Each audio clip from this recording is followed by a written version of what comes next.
Hello, good evening, and a very warm welcome to this evening's webinar, which is entitled Coaching Craft, England Football Learning, in partnership with both the League Managers Association and the League Coaches Association. Are delighted to have you join us for tonight's National League System Coach Development webinar series. I say series, that's because this is the second instalment in a four-part series of webinars, with tonight's being focused on coaching craft, to which we are delighted to be joined by Charlton Athletic head coach Nathan Jones, who will be with us on screen very shortly. Before we welcome Nathan, some webinar housekeeping and presenter introductions, plus a little scene setting, after which we will begin our coaching conversation with Nathan. So in terms of housekeeping, with over 200 expected coaches joining us tonight, we just ask that please stay muted and keep your cameras off, just so it keeps the signal as strong as can be. We're going to try and make it as engaging as possible, so please interact with us by using the Q&A function, which will be visible to us but not necessarily you. And we will use these questions at the appropriate time to put forward to Nathan and or indeed our panel. In terms of us, who are we? Let us introduce ourselves. So my name is Matt Jones. I've got the good fortune of steering the ship, and I am a FA coach developer operating in the West Midlands region. And I'll pass the baton on to my colleague Pete to introduce himself.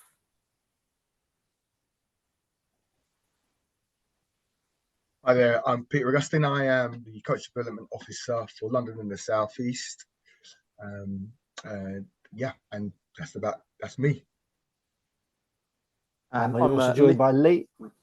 I'm Lee Brown, Coach Development for the FA. I've seen one or two familiar names on the list, so yeah, hopefully look forward to posing one or two questions to Nathan and hopefully sharing one or two little ideas. Cool, thanks gents, it's a pleasure to be with you tonight. So we want to make sure that the communication channels are working. So we have a starter task for you. If I can encourage you to locate the Q&A function, which should be available to you on your tools via Zoom. We'd just like you to share with us which club are you from and who do you coach within the NLS? So is it first team, under 19s, etc.? So feel free to start populating the answer to that question. Which club are you from and who do you coach within the NLS?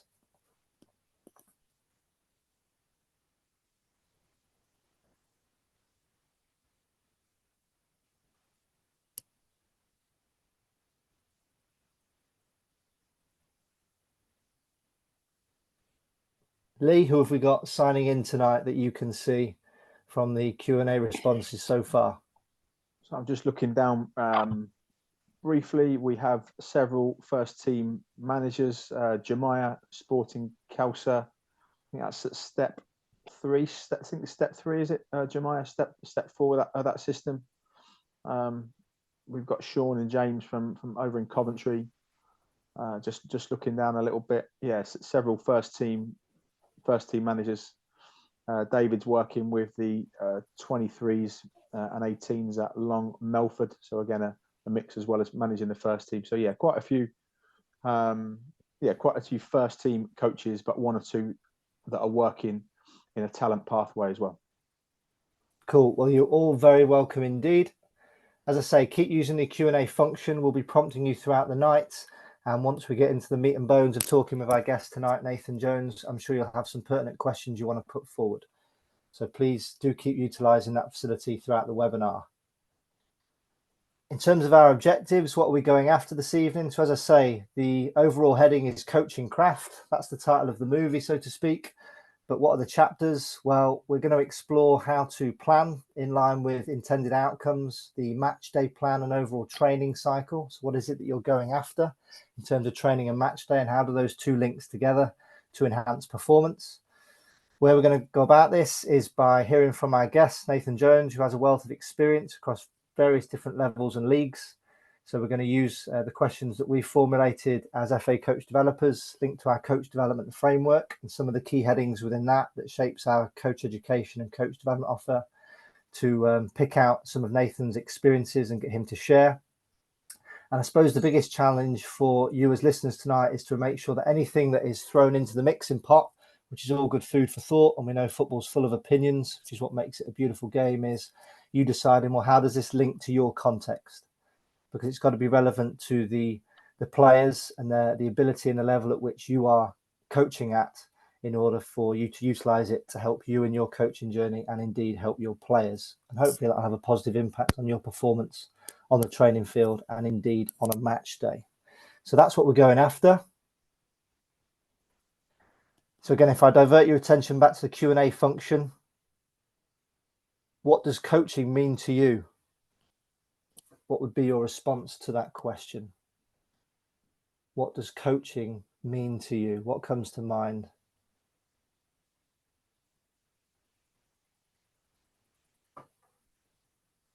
And you can be as brief or as detailed as you want. Something that I'm sure many of you do week in, week out, and have done for many years. But what does coaching mean to you? We're interested.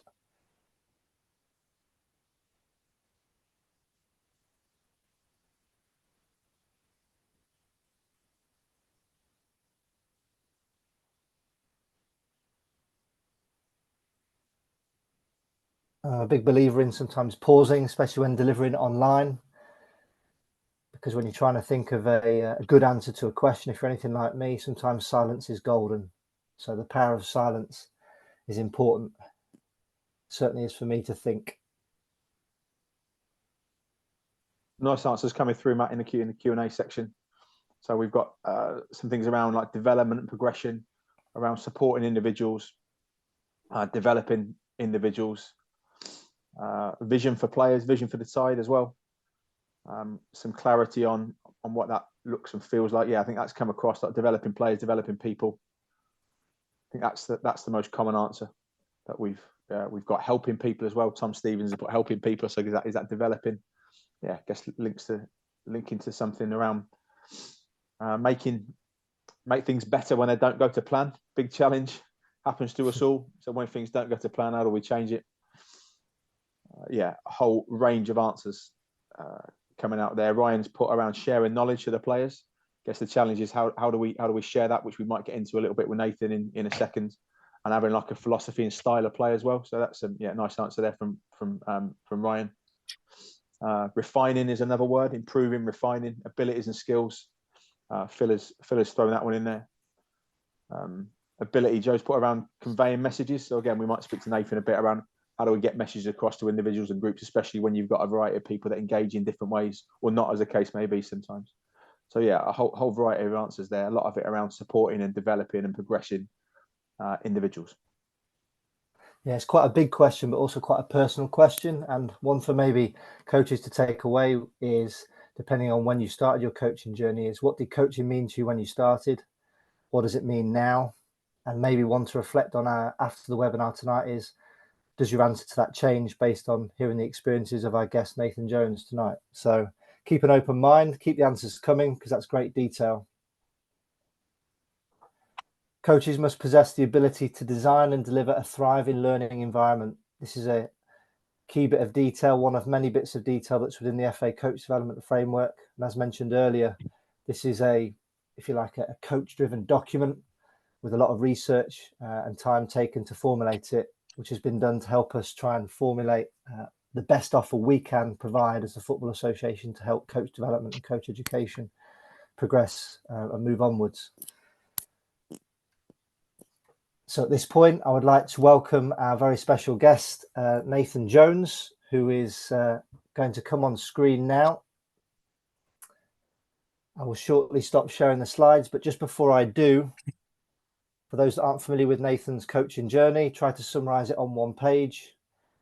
But towards the end of his playing career at Yeovil, he started to dabble into coaching with Yeovil Town. I believe he spent time with men's and women's before moving on to Brighton and becoming part of their coaching staff.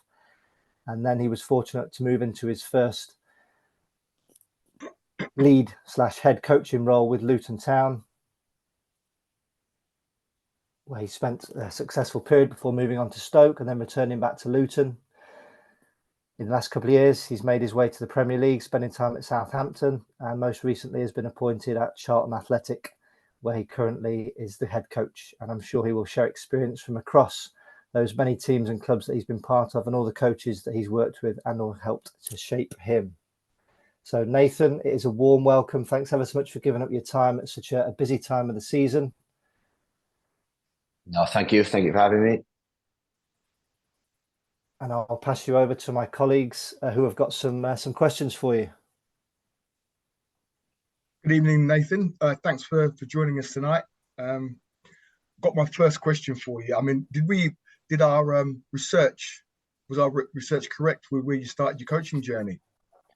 Yeah, it was basically. Obviously, the roles slightly different, but yeah, I first ventured into coaching because I was doing my B license, needed a team, so went and coached Yeovil's women, which was very rewarding. I then progressed to player assistant manager for 3 years. I then moved to Charlton as the under-21 boss because I felt I needed to expose myself to different things. I then went to Brighton as assistant manager to 3 different managers, and then got my first managerial job. And then, as you said, they were correct. I've had 4 managerial, 4 clubs, really, 5 jobs. Luton, Stoke, Southampton, Luton again. Well, Luton before Southampton, and then now Charlton. So yeah, bang on. Okay, brilliant. So what was that transition like from going from playing to coaching? So when you went, when you first went in and you started coaching at the women's team at Yeovil, and then into the working with the first team, what was that like for you? It was a real natural progression, if I'm honest, because I was 35 years of age, so coming to the twilight of my career, if you like. But I'd always known that I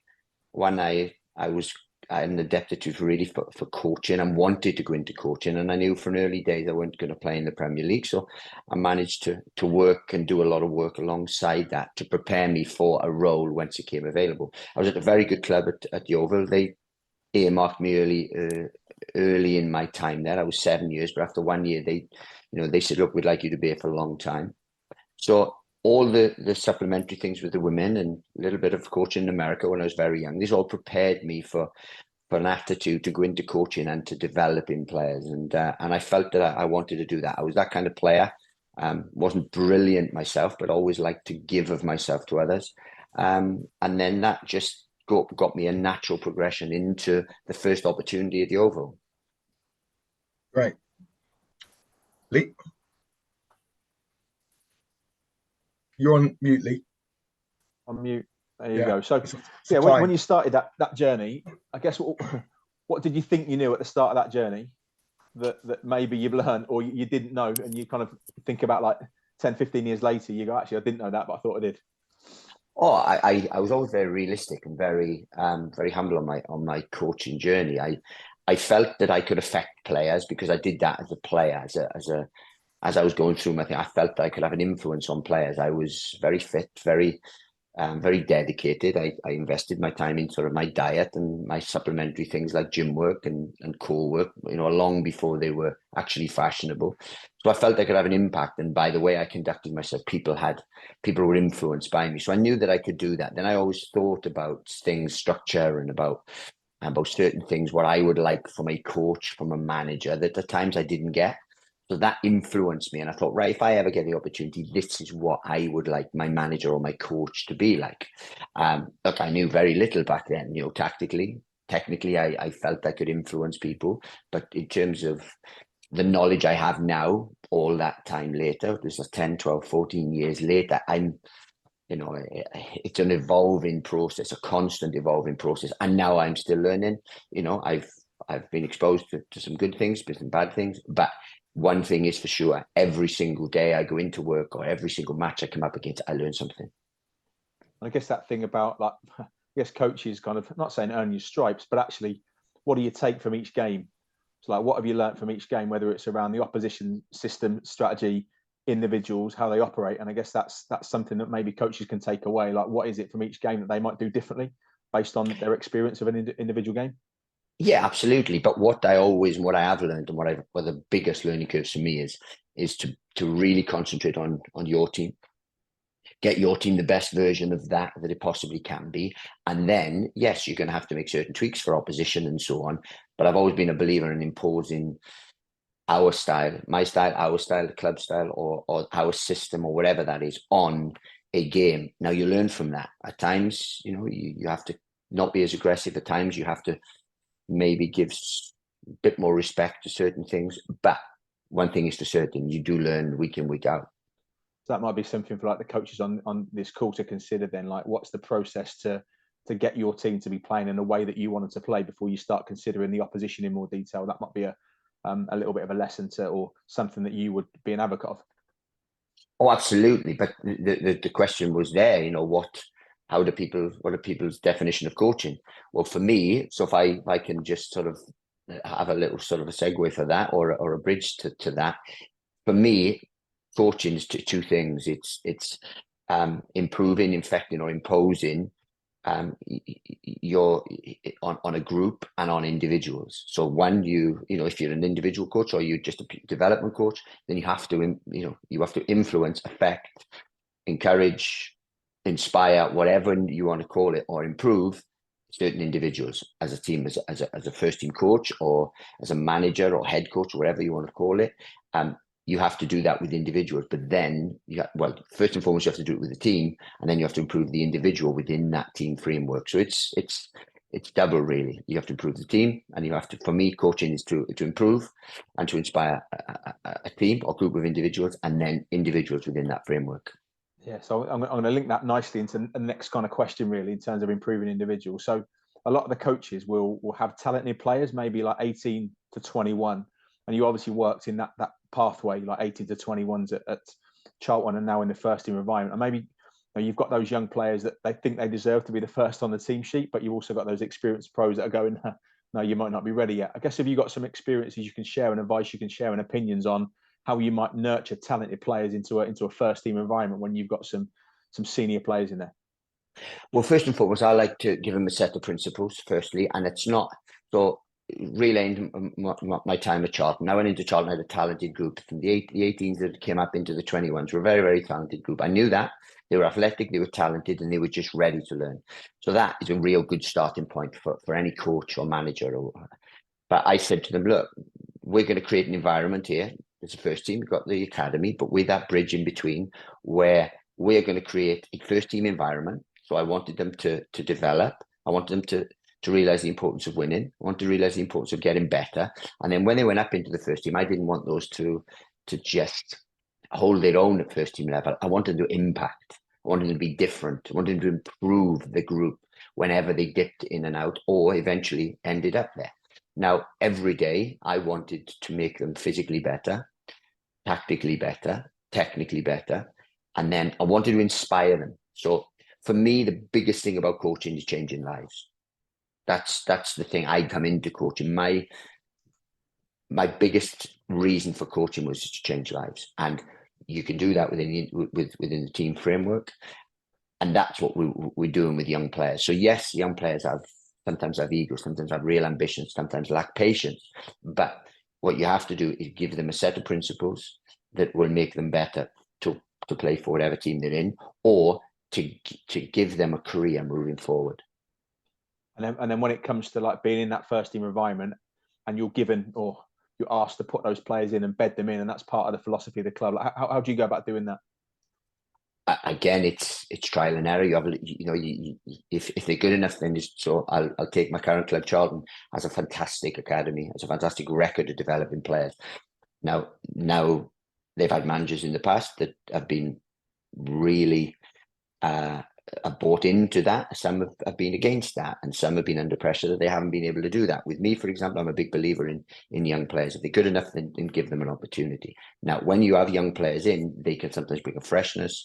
They're nowhere near the finished article. So at times, they need to be treated differently. The conversations you have with them, how you play them, how you manage their load, all these things can contribute to the development of a young player within a first team framework. Because at development football, they can just play and play and play.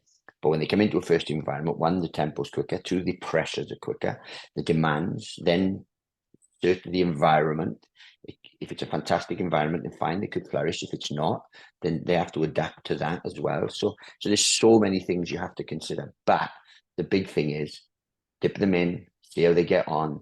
If they flourish, continue. If they don't, advise, educate, maybe bring out the times and then put back in. But never let them get discouraged. Yeah, that advise and educate and not let them be discouraged is great. And you spoke about the environment there, Pete. I'm going to come to you for the next bit. So we're just going to talk about that environment a little bit, which in terms of being able to coach and how you maybe create those environments. Pete, over to you, mate. So yeah, so Nathan, because you've had a very varied experience, you've had a good career and also you've played abroad as well, so you've experienced that. So when you were doing all that, how did that shape your thoughts around creating a good environment, and kind of what does a good environment look like to you? Okay, so for me, environment and culture are the two. Environment, culture, and recruitment are probably the three most important things. But first and foremost, you have to create an elite environment, and that doesn't necessarily relate to money. That's an elite environment. Then your culture is how you behave within that environment, and that is crucial. So how do you create that? First and foremost, you have to be clear on your philosophy, how you want to play, how you want to act, how you want to train, everything within your environment, your culture. You have to be clear on that as a manager, head coach, or whatever. Then you have to be prepared to live it and to drive it. And then you have to bring in people that, one, will buy into that, and two, will drive it for you as well. So those are big things. So, but the environment is so key, because you can have talented people come into a poor environment and not flourish. You can have average players come into a magnificent environment and can go through the roof. And that's how important your environment and your culture really, really is. Yeah. And so to add to that, because when you have that environment, you have and you've got different players coming in with their own different values. How do you square that? What would you be prepared to compromise, if anything, or would you just say, no, this is the environment. If you're going to come here, this is what you're going to do? Well, within that environment, there has to be a set of non-negotiables that you do, whether that's discipline, respect, hard work.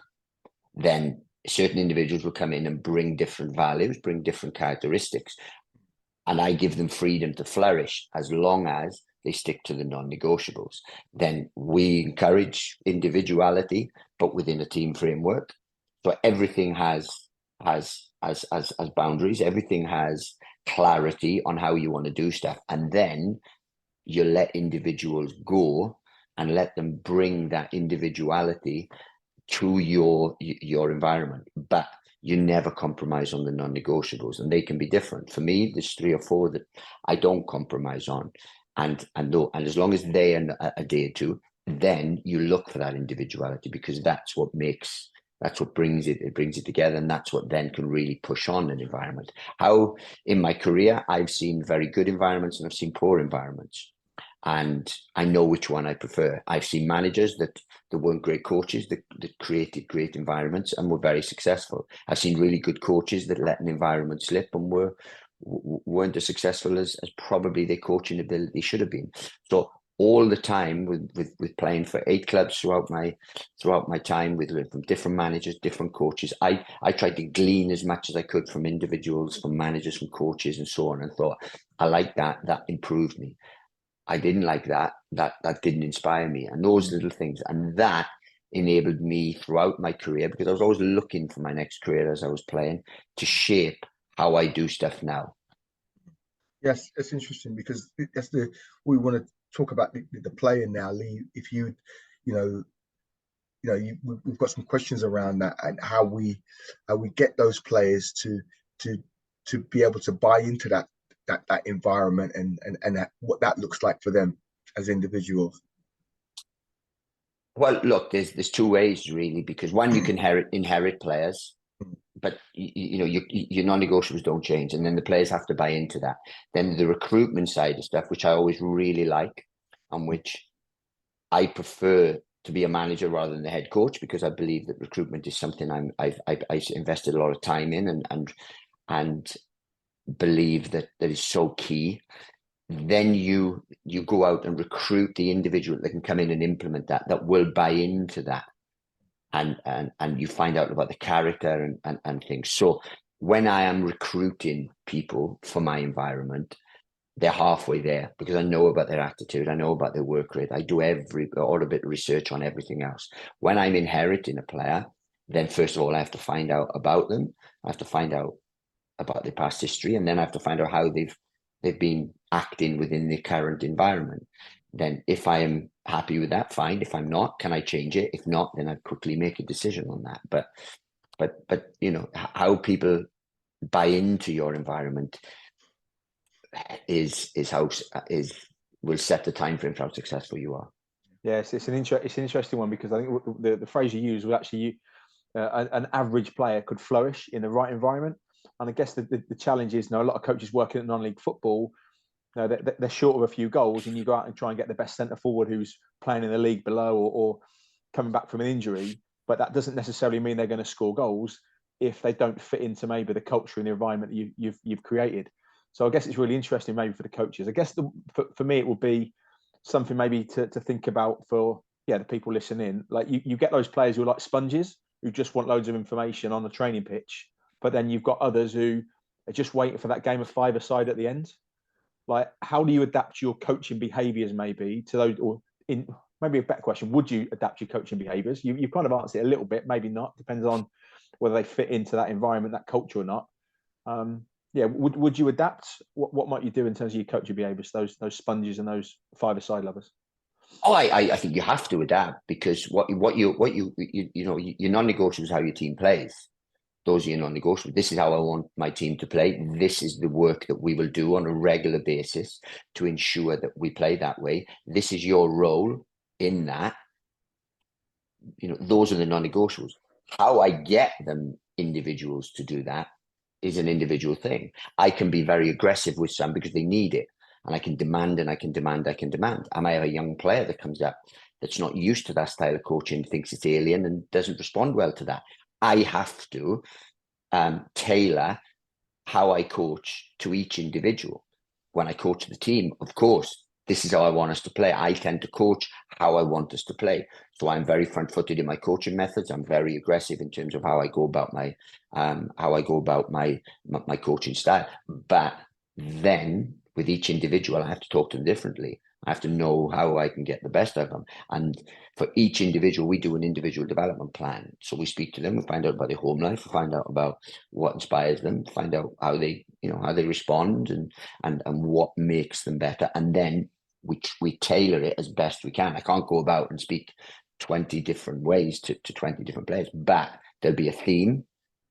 But how I speak to people generally on a day-to-day basis and in private and everything is slightly different. And that's how I believe you get the best out of them. But for me, what I wanted from a player was a manager or a coach. So if we're talking about coaching, a coach that came in every day, that was organized, that had a session planned, that was relevant, that wanted to make me better. Within that session, then there was a tempo and a reality to it, and that then inspired me to turn up and be the best I could be. And that's what coaching is. And everything has to be relevant. Everything has to be tailored to how you play, enjoyable, diverse, all these things. But ultimately, if you come in, you enjoy it, you've worked hard and you've learned something, that's basically what coaching is. Yeah, it's a big word, enjoyable. Like, I think we assume that actually you get paid to play the game of football, whether that's full-time or on a part-time basis, but it doesn't matter who you are. It's got to be an enjoyable process. But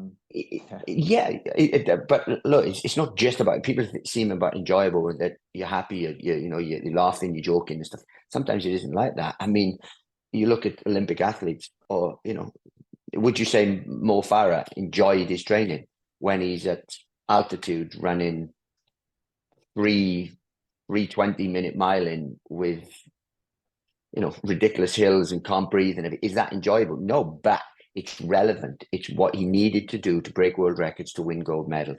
And that's at times what's the most important thing. Then, yes, they have to see the value in it. So the enjoyment can be seeing the value in you going off and thinking, I've learned that, I've worked hard, but I've learned. And then, yes, there has to be a diverse element to it. You can't always be regimented. You can't always be, in such a zone and so on. There has to be something but I believe the enjoyment comes in the end product, because when they do that, and then when you work, again, using the analogy with London Marathon, the training is the hardest bit, because when you're running 26 miles around London and everyone's cheering your name and you finish across that finish line, that's unbelievable. But no one sees the work that you do at 6 a.m. It's pouring down in December or whatever. And that's for me the essential bits of player coach relationships. Yeah, nice. We're going to move on to off-field coaching in a second. Matt Jones, is there anything that you want to pick up on that we've missed around kind of creating that environment, working with players? Yeah, fascinating stuff so far, just listening in the background. And I'll encourage anyone listening at home to fire any questions into the Q&A. We've had a few come in, if you don't mind, Nath, just to pick up on some of the things you've already shared so far. So you mentioned non-negotiables. How do you go about managing difficult conversations when non-negotiables are maybe flirted with or broken? How would you go about that through your coaching?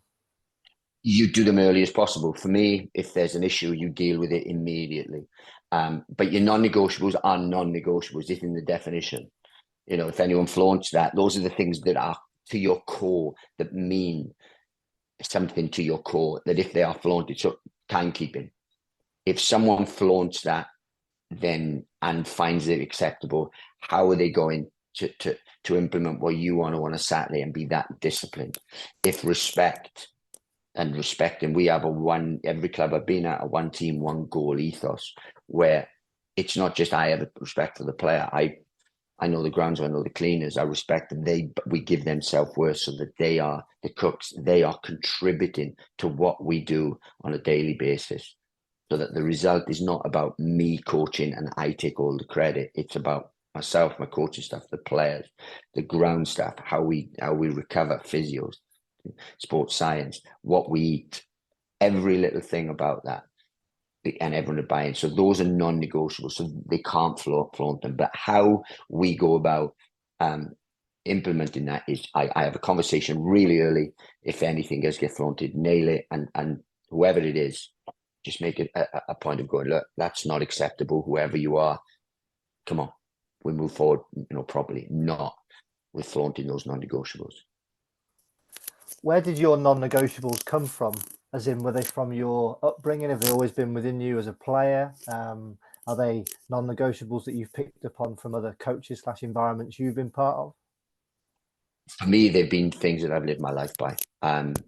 And they have been reiterated and hammered home by good people I've played with good coaches that have good, with teachers, with my parents, and then with good managers I've had. And they've been things I've held dear to my heart. And they're simple things. It's nothing, non-negotiables are not like, well, you have to pass the ball with your left foot, your right foot, and be able to bend it around the corner. It's not. It's you turn up on time, you work hard, you have loads of respect for those around you, right? And then we communicate properly. Like, those are the four. There's certain things within how we play, but those are the four non-negotiables within our environment that do not get broken.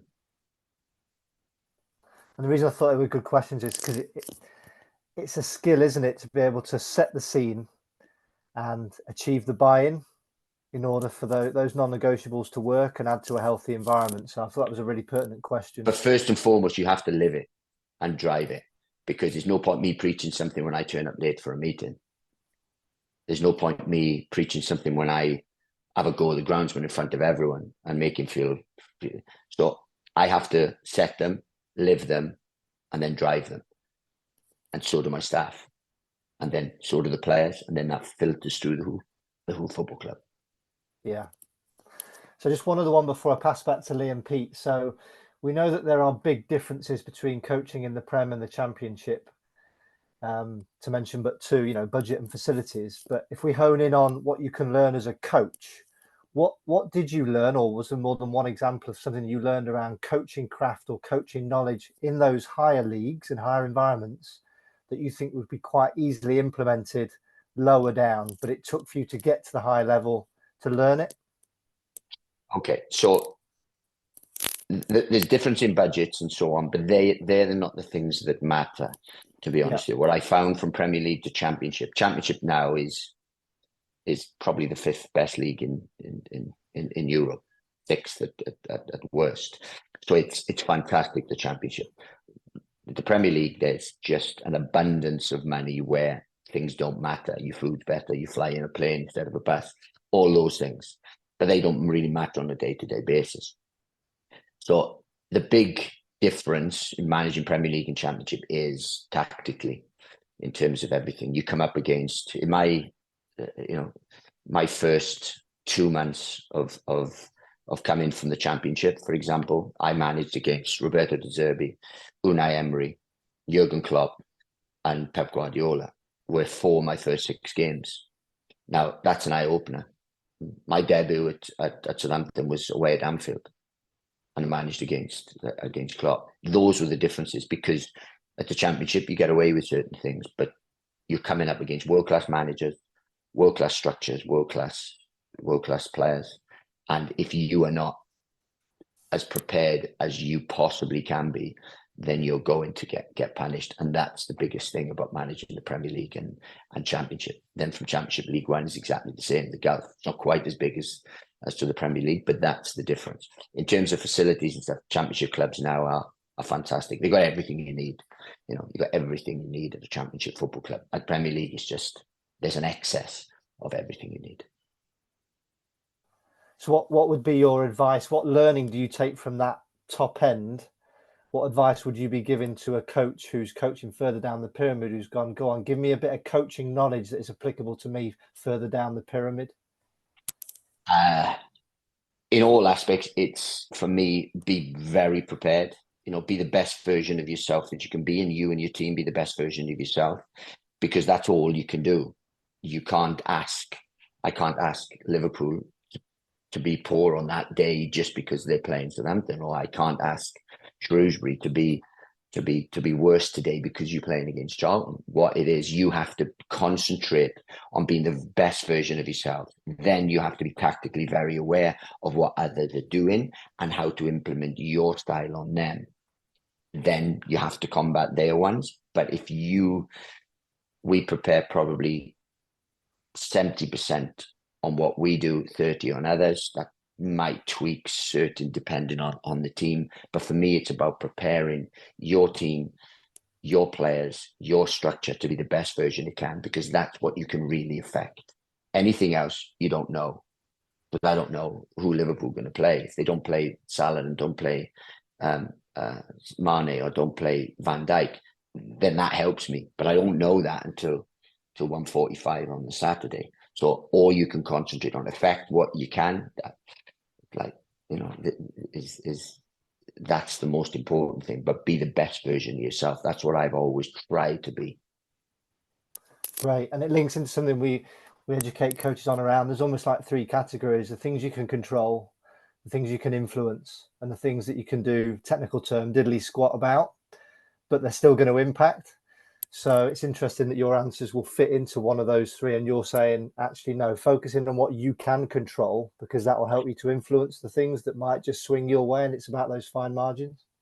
But exactly, if you can, I don't like the things control the controllables, because it's a buzz thing. Everyone uses it and stuff. But look, just concentrate on being the best version of you. Then that's all you can influence prior to a game or whatever. Then during the game, then yes, you have to be tactical. Then you have to recognize certain things, and you have to be able to change those, positively, negative, whatever that is. You have to be able to change those. And then there's certain things which are totally out of your control, and the higher up you go, they become more.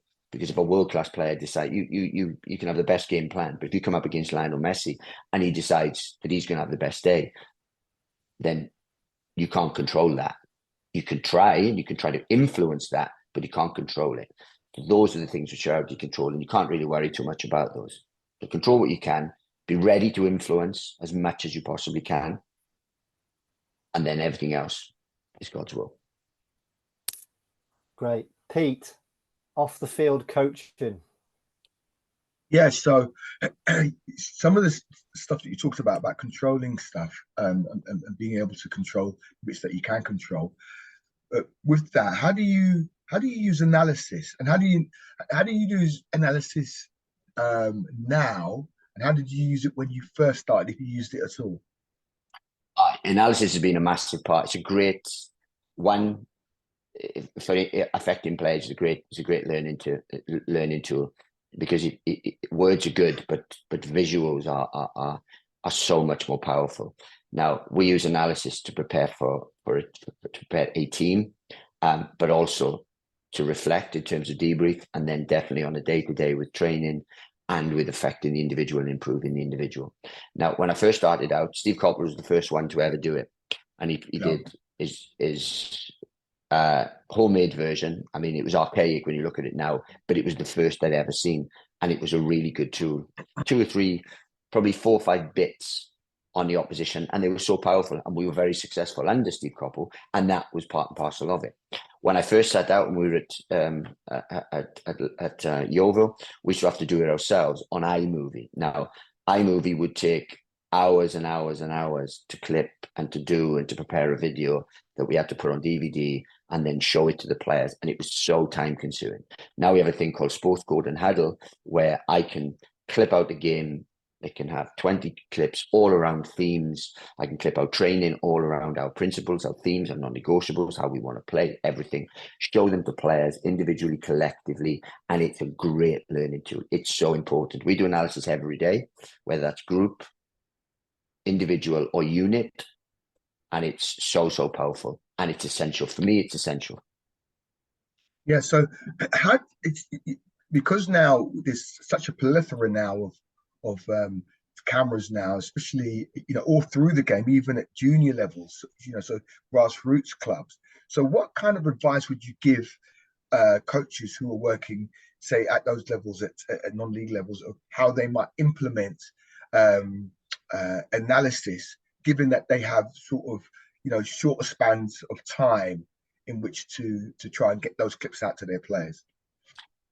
I think be clear on what you want to see. Be clear on what outcome you want. Be clear on what you are looking for, and then go for the most important things. Clip those out, then show the player and show the ones that'll have the most impact. You can show them 100 clips and they won't remember anything, but you can show them 2 that'll be clear and make them better. So you be clear yourselves on what you want to come out of any analysis, and then go full throttle with that. As I said, we're just now evolving our style of play. At Charlton, for example, at Luton, it was regimented. We had 3 years, then another 3 years. So by the time the 5th year came, they could have taken the debriefs themselves. They knew what they were looking for. They knew it. Now we are implementing that, and then to show them situations where we are saying this will work if you just believe in it. Now it's all well and good saying it, but then when you say it and show it, and I show them the things I want to have the biggest impact on our play. So I can show them everyone that miscontrols a pass, no problem. I can show them when they hit the near post at the cross. But if I'm showing, I really want to show opportunities where we could have penetrated, where we could have broke lines, for example, or where we defended deep and weren't aggressive. And those are the little themes I'll show them, ask them, do they agree? Can they spot any differences and so on? And then those are the things we can hammer home, our style of play, our principles, and it can really be a catalyst for learning. So, could you possibly give a real life example of when you've done something from the analysis and you've got success from it? I mean, you don't have to be too specific, but just a little flavor of what that would have looked like. This happens every week. This happens every week with every team I've done, because when you come into a club, then you want to implement your philosophy, your style of play on that. Now that takes time. So what you have to do, you have to preach, you have to work, and then you have to show examples of best practice or examples of when it could have happened that we didn't do it. Now, that can be, so if we are playing a back 3 and we think that switch and play penetrates that people are that the opposition we're playing against are slow to transition across the field, so we can switch play quickly within our 3 and then penetrate that side. Then we'll show them examples of when that's happened to the opposition.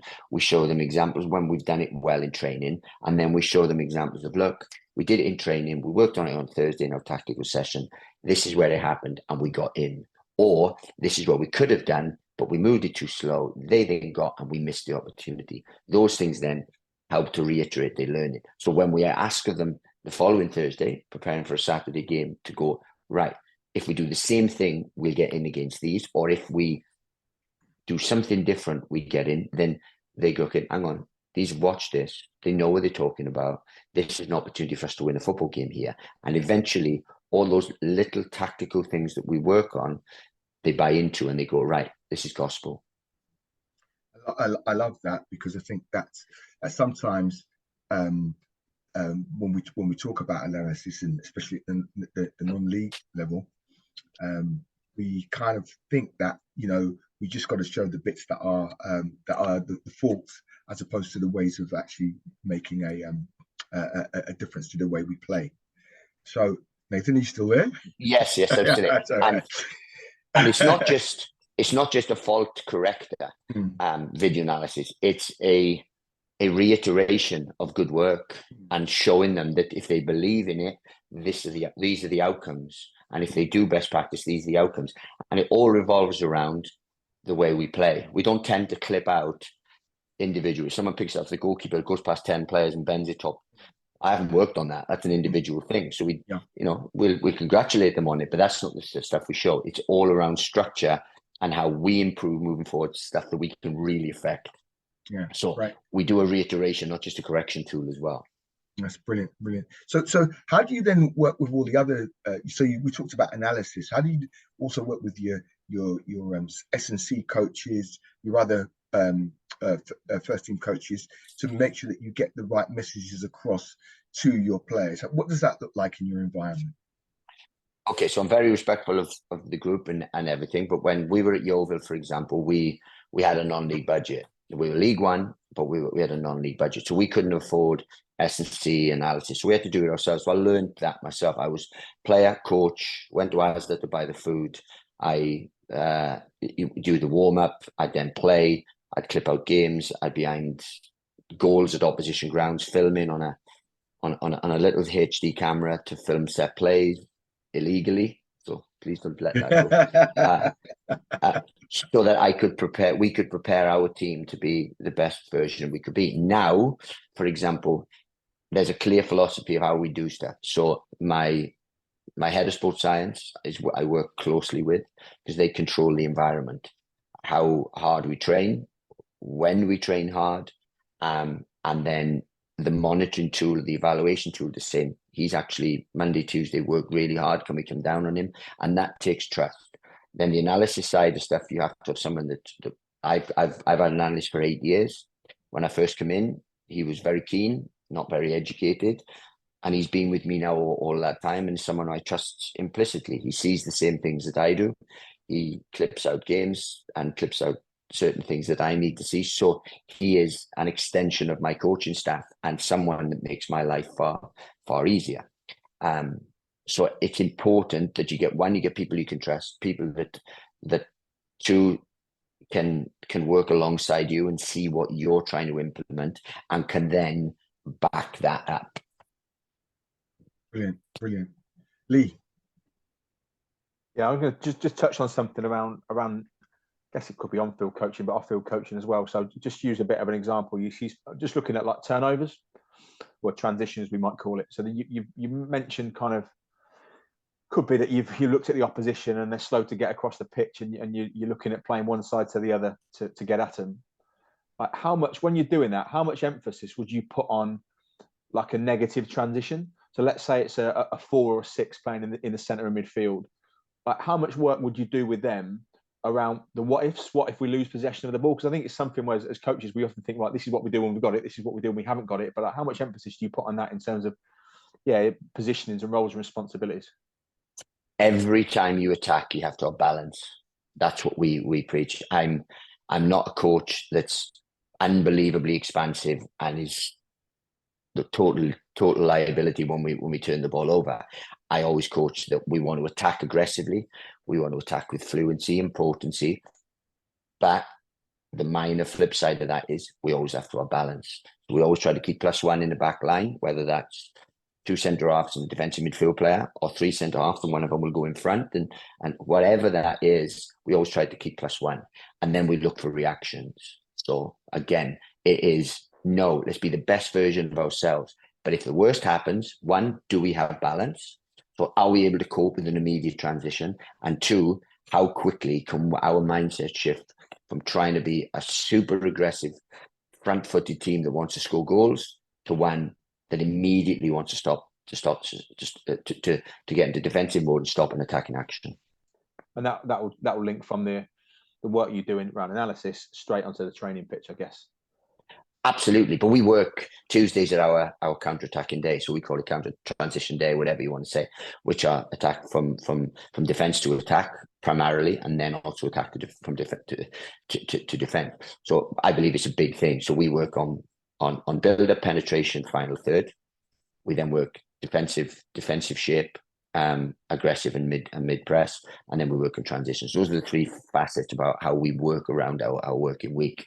And Tuesday's our transition. Talk us through that one then. Talk us through that one. So if we've got Saturday to Saturday, I think because this could be really great for coaches. Like most of the coaches on here there'll be 1 or 2 that work full time. There'll be a lot that maybe Tuesdays, Thursdays, and Saturday. What would that look like for you? Maybe what does your working week look like? And then maybe coaches, what messages can you take from that around how they work?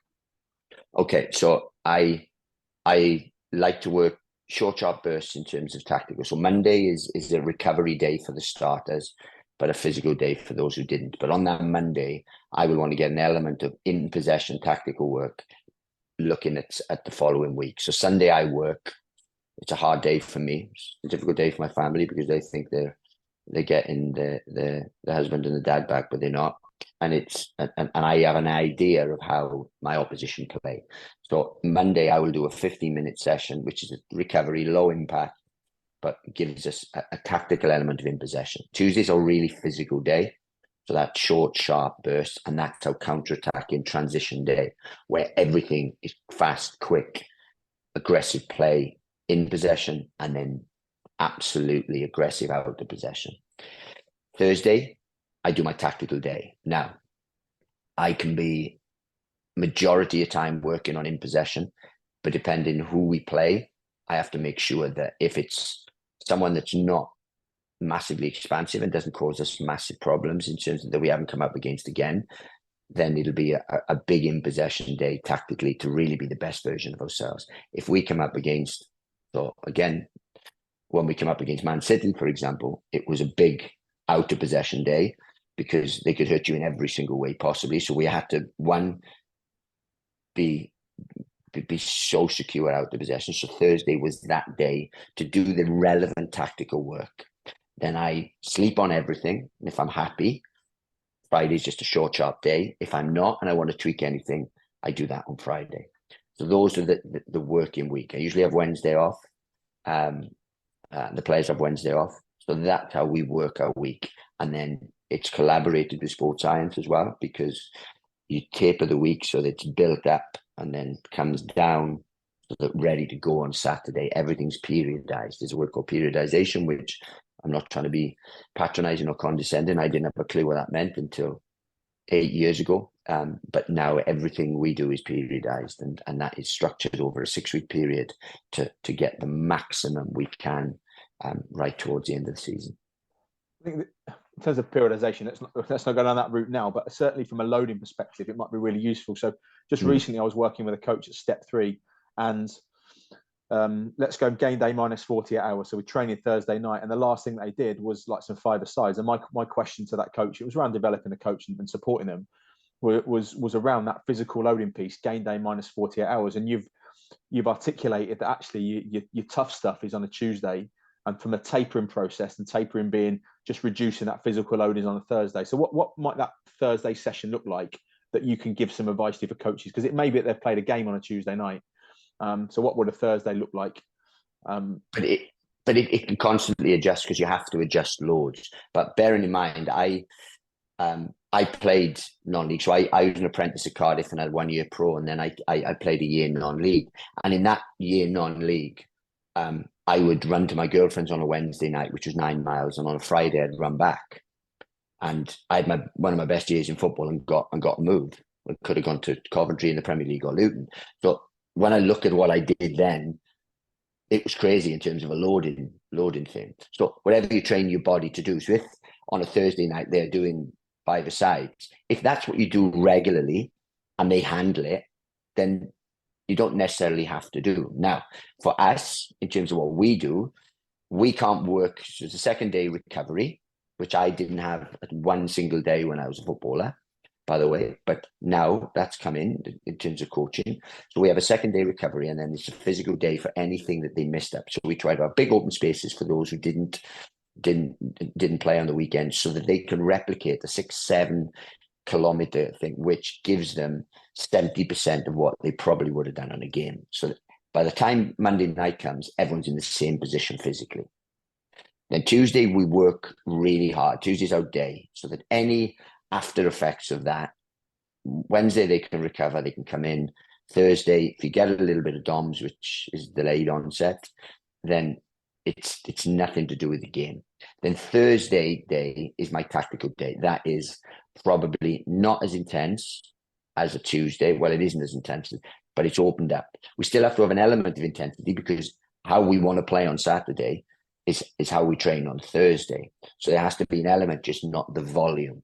So the certain levels of intensity have to be through the roof, but the volume hasn't got to be 10K, 11K, 12K, which they'll do anything. But what I use Thursday for is to get the messages across. The key messages have to come across. And if that means I walk through an hour and 15 minutes, I will do it, because the rest of my week is nailed on physically, so they don't lose out. But Thursday is the day we get our messages across. And yes, some of those messages are an aggressive press, a quick counter-attack, where high-speed running and all of those things do. Friday, we always use it the day, because we revolve around or work around a 30K kilometer week. So if on a Thursday we are at 27K or 28K, then Friday needs to be right down. Otherwise, they're going out of the threshold that they normally do. So we're asking them to do something that they not, don't normally do, and that then can lead to injury. So if you periodize it and you stick to 30K weeks, and you demand on a Tuesday, come down on a Wednesday, taper on a Thursday, Friday, demand on a Friday, on a Saturday from the game. If you do that, then bodies get used to that, because they're very, they're memory-based bodies, and the more what you give to them, they remember and they cope with. Yeah. Would you ever divert from doing something which is data or analysis driven? Do you ever put on a session which has got nothing to do with data analysis? Ever happen? I guess At times you have a feel, but what I wouldn't do is I wouldn't get the hump because we've lost and get them in on a Wednesday and run them and punish them, because that might have an adverse effect on a Thursday. I've been a victim of that as a player, and never did me any harm, but I don't believe in that as a manager. So if I don't believe in it, I won't do it. At times, I want them to get angry. I want them to have a reaction to something, and I've got no problem with that. But it has to be as an element of structure. I don't like chaos. I don't mind organized chaos, but I don't like chaos and then leaving everything up to lack in terms of that. I try to be as structured as possible. Yes, if they say, look, they can't, they got to come down, I say, no, look, trust me on this one. I sometimes get a gut feel, but very rarely would we go off piste. Yeah, and then so just in terms of like practices, you spoke earlier around like realism. You said like realism and tempo. Like, what does that real thing look like in working with adult players, senior players? What does that look and feel like, that realism bit? The realism bit is everything we do training wise. Look, we have 5-a-sides, we have fun sessions, we have crossing and finishing sessions where we have fun and stuff. But 75% of our work revolves around how we play. So how we want to press, how we want to defend in a mid block, and the principles we expect them to defend in around the box. Then in possession, how we move the ball, how we penetrate, how we create goals. every training session revolves around those things. Tuesday revolves around our transition and our principles around counter-attacking. And within that, there has to be a level of intensity that we expect on a Saturday or a Tuesday night. Because and the classic quote, if you train in the zoo, you'd be no good in the jungle. So we want our players to be ready for the jungle. So we train like that way. And then everything we do will have structure. Like we'll have structure, will be sports science driven, will be analysis driven, but it also revolves around our principles of play, which we want to hammer home. Nice. I think there's some real nice messages there. I know Matt Jones has got some questions that people are asking. Appreciate you sharing that, Nathan. Yeah, great. I mean, what's that saying? Be careful what you wish for, because the Q&A chat box has been like a trip hammer now. So I want to turn it into a bit of a quick fire, but equally I don't want you to miss out on sharing some gold dust. So take your time in answering them, but I'll try and work through as many as I can, because I think it's important with these webinars, we put forward the questions from the coaches who are out on the ground. So if you go back, how do you treat a glass player? of water? Sorry, can I just get a glass of water? Of course you can. Sorry. Yeah, no, 20 seconds. that buys me some thinking time, don't worry. Yeah, to the coaches listening in, you've asked some really good questions and you won't be able to see them. Some of them are quite similar, so I'm going to do my utmost to try and group them.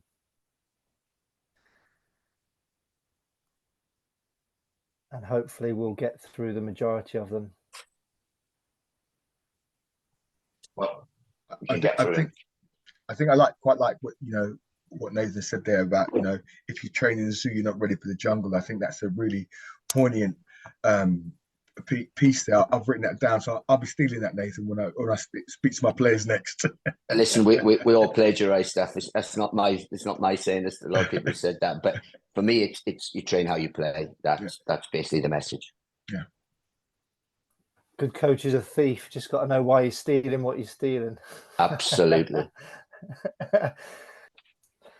Great. Tom asks, are you conscious of allowing the needs of the individual to supersede the needs of the team? Or do you make individual judgment calls depending on the situation, even if that could affect a coach-player relationship?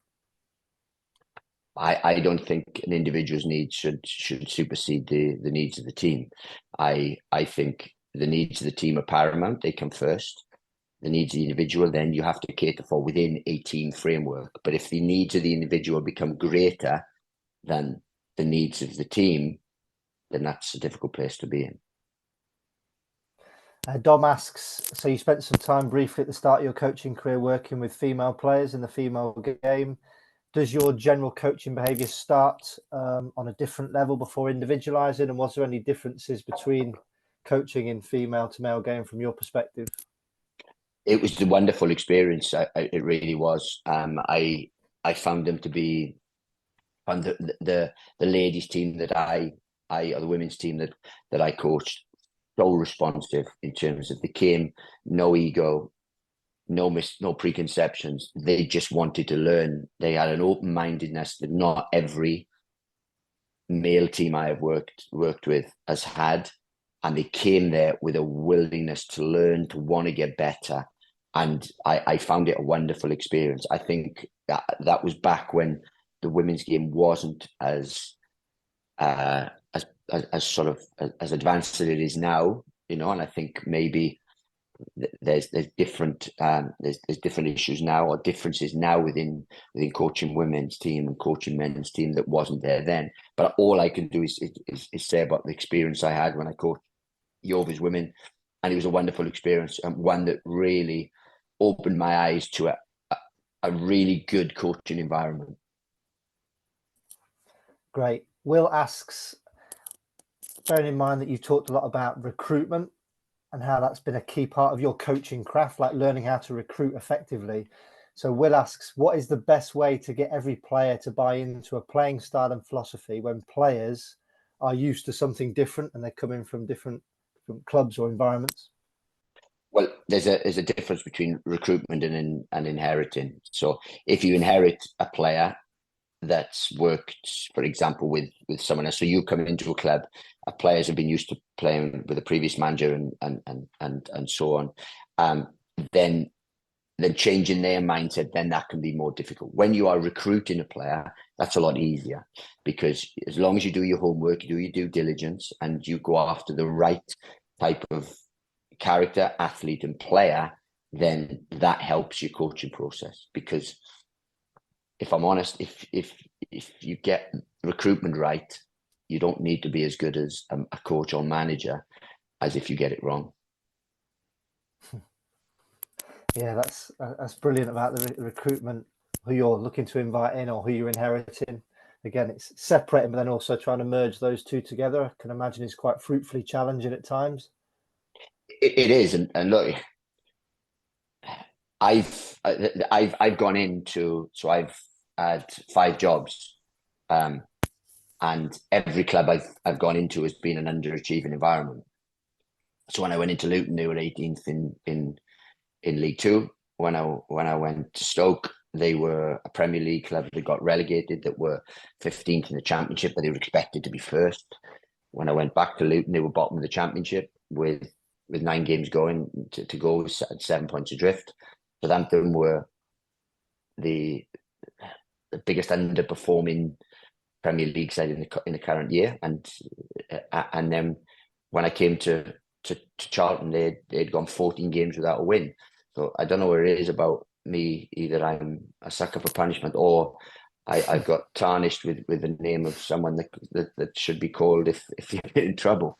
And look, I've had varied success. I'm 3-2 at the minute, but it's that's the way it is. But what for me, recruitment is single-handedly the biggest thing. If you get recruitment right, it doesn't half help. But dare I say again, I'm an outsider looking in. One of the things that's probably equipped you for that is that your self-awareness is so heightened that you're aware of what you're walking into and what you might be faced with, because it's happened more than once.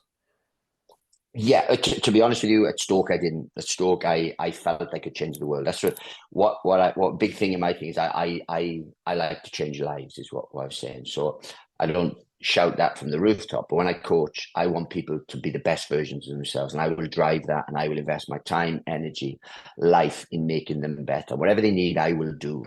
And I would like to change as many lives as I possibly can through my coaching journey. Now, I believed I could do that. I went into Luton, we were 18th in League Two, an agent group. We then got them to the top of League One within 2 years, and playing some wonderful football, and with an environment that was stellar. I'd had a lot of opportunities to move to Championship clubs and things, but I didn't feel that they were the right ones. And then Stoke come in, and I just went, yes. No research, no nothing. I had to make a quick decision. I thought, yeah, if I can make Joe Bloggs a better player and whatever, then what am I going to be able to do with all these Premier League names? And it was totally different. So again, the research and knowing what you're going into at any level of any job, the more information you can get, the better. Whether that's a coaching position, and especially a managerial or head coaching position, then that does really, really help.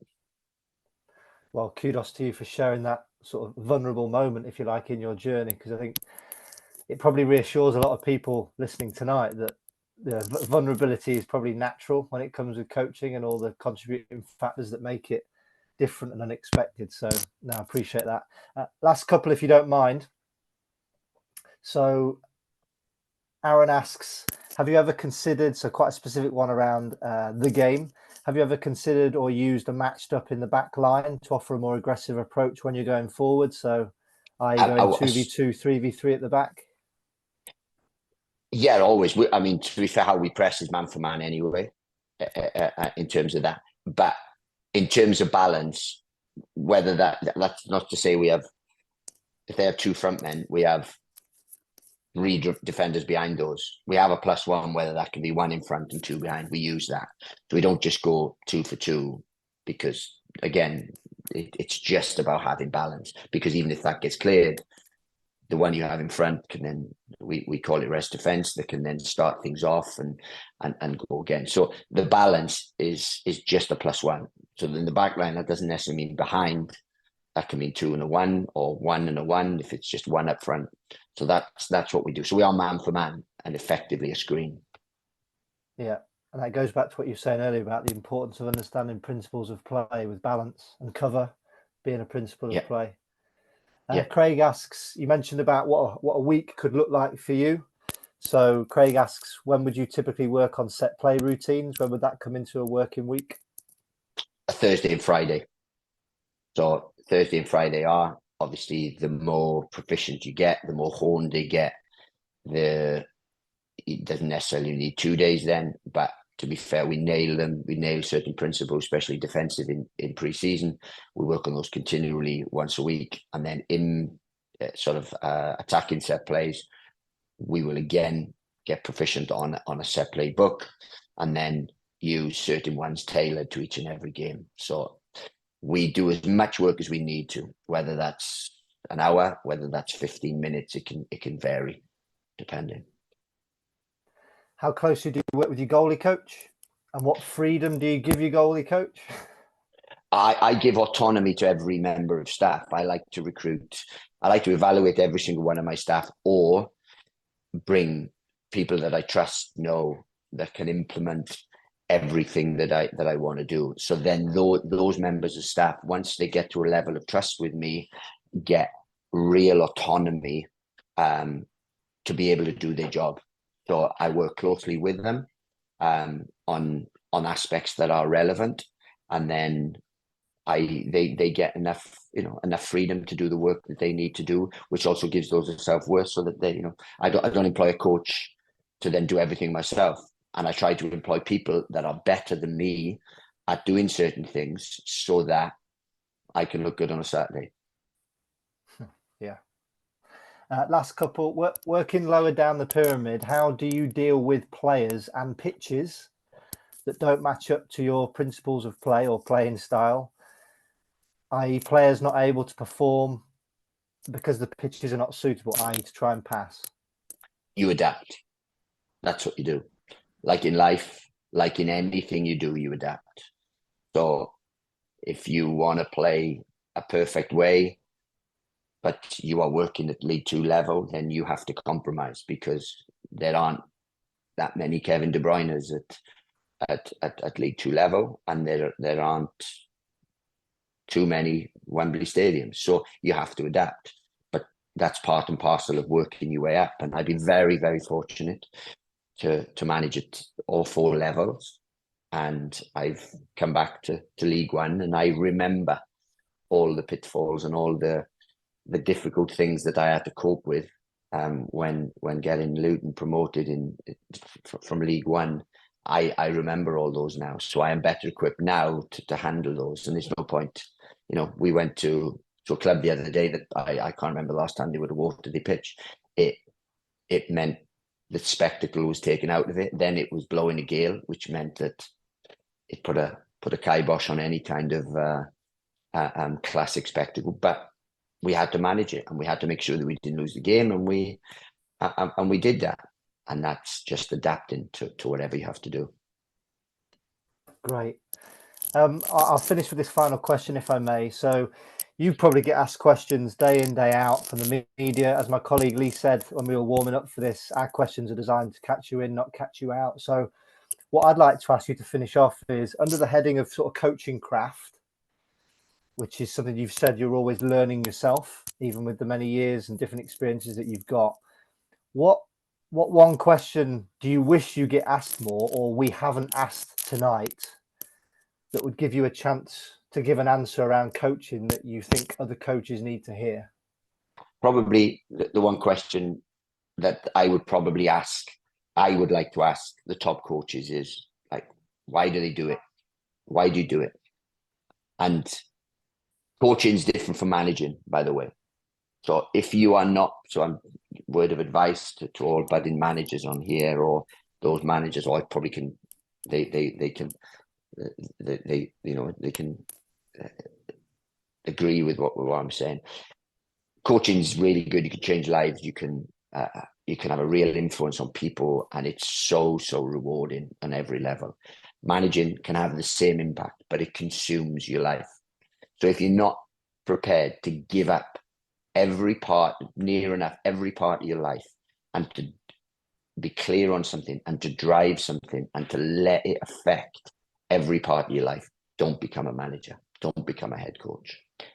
Go coaching, affect lives, and enjoy what you do. If you're ready for that type of commitment, then managers the best thing I've ever done. Well, what a fitting place to leave it, Nathan. And on behalf of England Football Learning, League Managers Association, League Coaches Association, as well as the hundreds of coaches that we've got logged on tonight who are aspiring to follow in your footsteps, I thank you, because I think your answers have been honest, open, detailed, and at times vulnerable, as well as displaying the many strengths that you've got. So we really do appreciate it, and hopefully it gives you some of your evening back now to be the husband, the dad, before work kicks in again tomorrow for you. No, thank you very much. Thanks for having me, and I wish everyone all the best on here. Thank you. Appreciate it, Nathan. Cheers. Thanks, Thank Nathan. you. All the best. Appreciate it. Bye.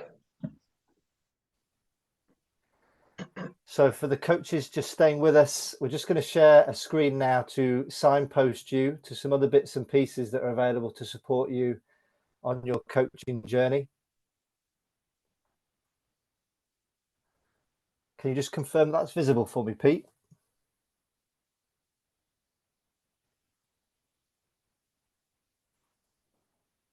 Is that visible, Pete? Oh, yes. I pressed the wrong button there, didn't I? Yes, it is. That's okay. So bit of reflection before we signpost you is, well, what have you taken away from the webinar this evening? I know that people have been clearly engaged and engrossed because the questions that were coming through towards the end, one were still coming when we had to sign off to speaking with Nathan, and two, the detail of the questions was outstanding. So hopefully you're leaving from having given up yet another evening, another hour and a bit to contribute towards your coach development with something.